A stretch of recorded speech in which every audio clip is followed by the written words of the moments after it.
Beautiful human being. Welcome back. So good to have you here. So, in today's video, I wanted to share with you a different angle on understanding healing from a spiritual lens. So, I recently had a conversation with a client about understanding the process of healing and using psychedelics to heal in specific or spiritual growth to heal in specific and how this works. Right. So there's a very specific way to use spiritual experiences and psychedelic experiences to actually heal your issues, heal your wounds. And in this video, I want to explain to you exactly what that is through the lens of spirituality. So this is going to be less of a psychology kind of based video, more of a spiritual based video, but I think you'll find a lot of value in it. So join me. And super quick for anyone who's new to the channel, not seen me before, just clicked on this randomly. Hello, my name is Dave. I'm a coach. I'm a hypnotherapist. I also do psychedelic support with people. I'm a trained psychedelic guide also. And I am here on YouTube sharing this information with you to help people understand how this kind of DIY healing journey with spiritual growth, with psychedelics, and with therapeutic techniques all fit together. How can you heal yourself? This is really what we talk about here on the channel.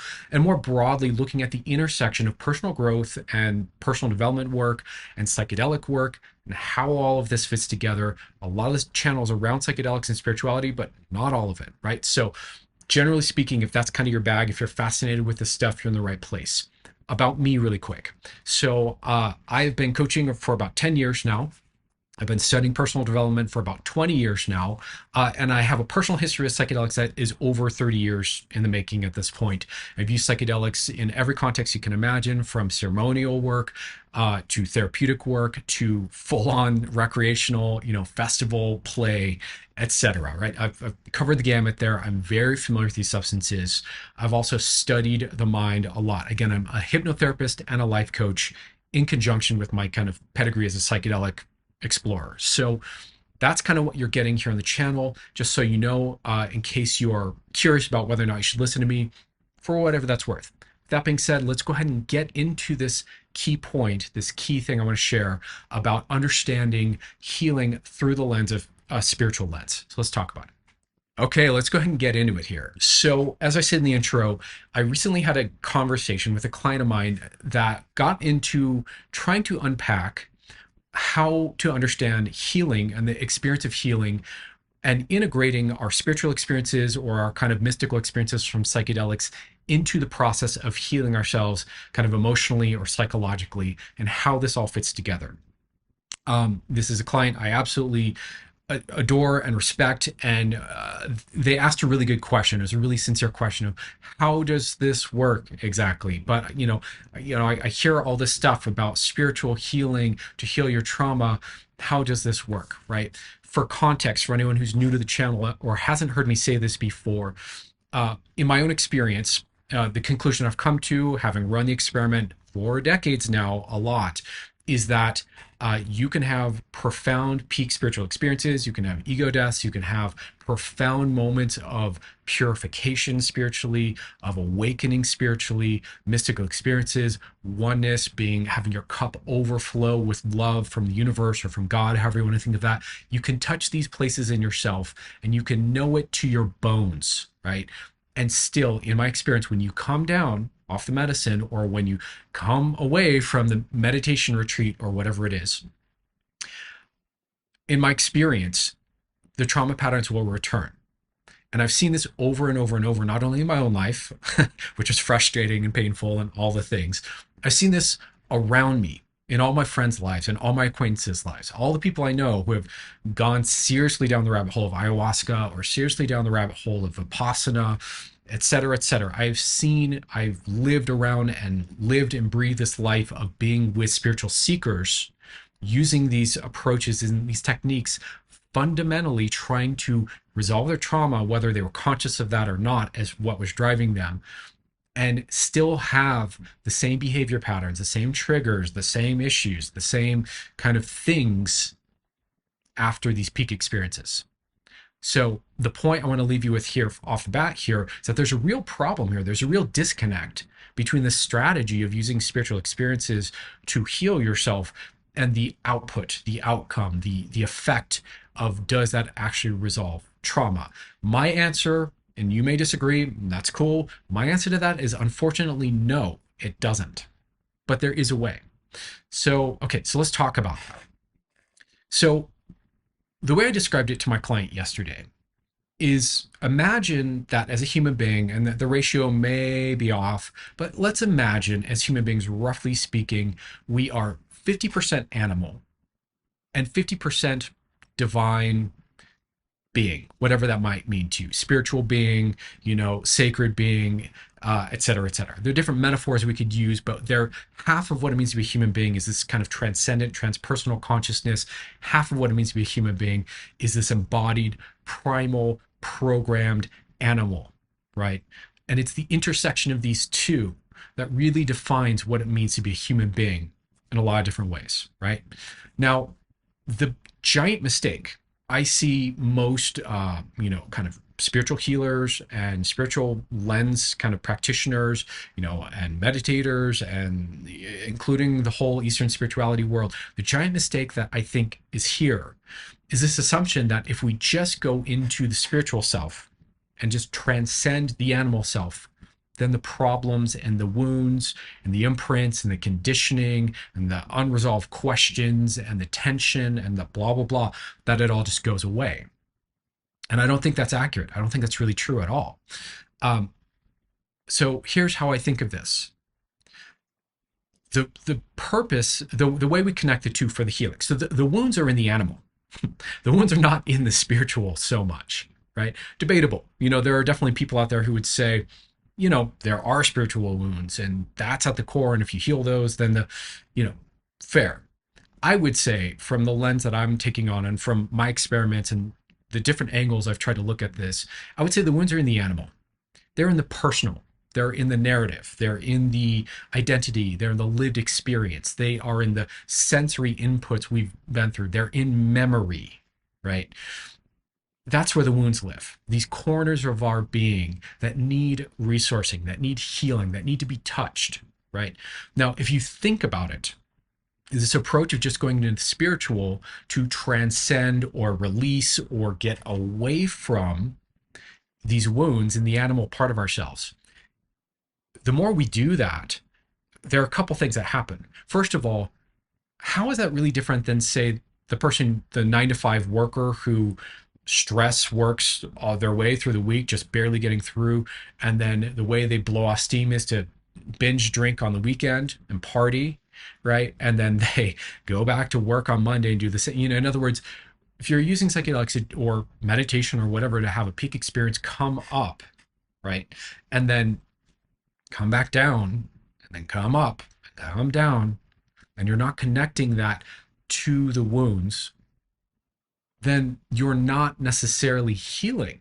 Maybe you're getting outside the box of your identity structure and where the wounds exist, and that can feel like healing, and that can be very resourcing, and that can be useful.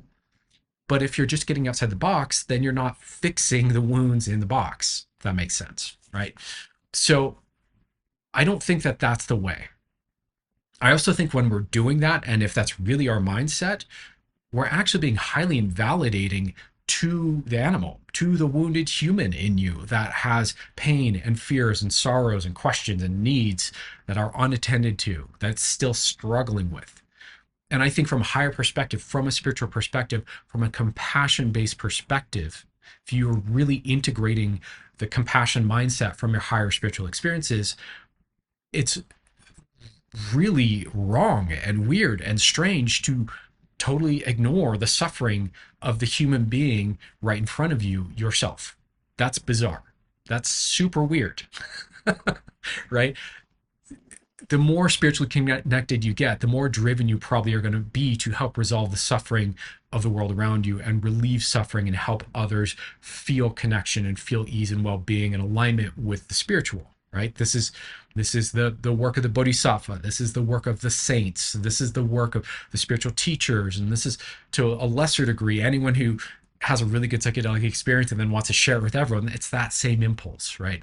I was connected to the spiritual. There's something powerful there, and I want to give it to the world. I want to give that feeling of goodness and safety and well-being and bliss and joy and ecstasy to the world, right? Now, if you think about that, if that's what's in you, if you're driven by that, then the place that needs to go is where the wounds are, the animal, right?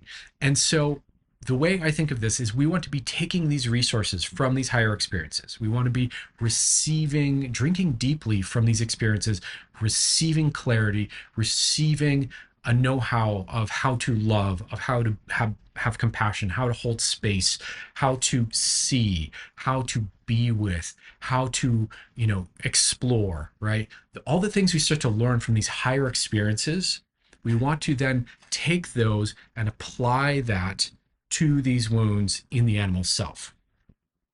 This is how, there's a science-based explanation that parallels this, right? So there's another way of understanding this through, neuroscience and all that. But from a spiritual lens, this is how you heal, right? This is a very different thing from just going to the spiritual and just forget about all that shit because it's all an illusion and it doesn't exist and it's just a construct, right? This is a very different thing from, just go into purity and your spiritual purity will fix these knots in your being. Maybe that's true to some degree, or maybe that's another way to get there. In my experience, though, that hasn't worked for me, and that hasn't worked for, if I'm going to be honest, I don't know if all my friends would say this about themselves, but from my point of view, I've seen a lot of people go hard at that, and become true believers in, being spiritual as a means to heal trauma, but they still struggle with patterns. They're not released. Their body hasn't let go of the thing. I think it's easy with these peak spiritual experiences to kind of, and especially the culture around psychedelics, especially like the shamanistic side of things, I think it's easy to self-hypnotize yourself into, oh, I'm so free, I'm so good, I'm so, and kind of, you can bring your attention so far away from your wounds and so deep into spirituality that it's kind of like you've gotten really good at ignoring it. But I don't think that's the same thing as nourishing yourself in these places that deeply need it. So to kind of summarize this idea here, we want to be accessing the divine and integrating and bringing that into the animal, not transcending the animal,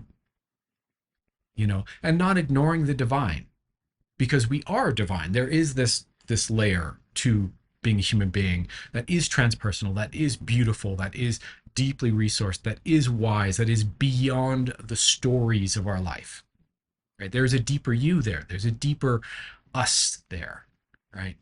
And we don't want to ignore that. We don't, like, that's deeply important and valuable. And quite frankly, it's incomplete to not explore that side of yourself, right? But I want to just kind of share this thought with you, right? Because I think a lot of people think that, oh, if they can understand their issues deeply enough, this is a common misunderstanding, or if they can just transcend their issues by becoming spiritually activated and pure and all the things, that is equal to psychological healing. And I think psychological healing is a very specific thing that is not just generally getting outside the box of your troubles. That's not it. It's something else. And when you bring these two together, when you connect the dots in the right way, it is profound. It is beautiful, but it's a very different thing. So that's my answer in terms of how to use spiritual experiences, peak experiences, non-dual experiences to heal yourself. There's a way to do it. It can be done, but it's not the kind of common meme that you see out there about the approach of how this is done. I think this is very commonly misunderstood, largely because I think people don't dig into understanding how therapy works and how psychological healing works, how emotional healing works, nearly as much when they get into psychedelics or into spirituality. They don't dig into that side as nearly as much as they get into the practices and the beliefs and the worldview and the structure and the layers of consciousness and reality and the metaphysics of it all, which is super cool. I get it. It's fascinating and profound and deep and mysterious and rewarding and beautiful. So why wouldn't you explore? I feel driven to explore that too. I get it. But it's just, while you're busy chasing all that, you're missing out on what can be a profound healing experience. Then when the animal is healed, I guess I should say this and then we'll wrap the video. When the animal is healed, then what? Right? Then you're free to integrate and align the animal with spiritual without any blocks or without any tensions or without your life kind of crashing back down into these dysfunctional behavior patterns or your relationships blowing up, blah, blah, blah, blah, blah. A lot of that is because the animal is needs help. Right? But when the animal is good and is solid and is at peace and is in well-being, I think this is what you see with a lot of people who are highly advanced, highly evolved, whether they are kind of coming from the therapy paradigm or from the spiritual growth paradigm. You see a grounded, centered, at peace human being in front of you. That's what you want to be shooting for. So, gonna wrap the video here. Hope this is useful. Let me know in the comments down below. Does this resonate? Do you think this is woo-woo bullshit? Does this kind of video annoy you? Do you love this? Do you want more of this kind of content? Is this your first time seeing me? What do you think? And also, if you're new to the channel, or if not, please help me help the algorithm see me and spread the word. I would love to grow the channel more. And you can absolutely help me by, clicking a thumbs up, leaving a comment, sharing with a friend, sending to someone who may or may not resonate with this for their feedback, etc. Anyways, much love to you all. I hope you're doing well out there. And I've tons more content on the way very soon. I've got something I'm dropping very soon here that I want you guys to know about. And I've got a free course on the way and then a flagship paid course on the way. So I've got a bunch of really good, solid content for you guys on the way. Okay. Much love. Take care. See you soon.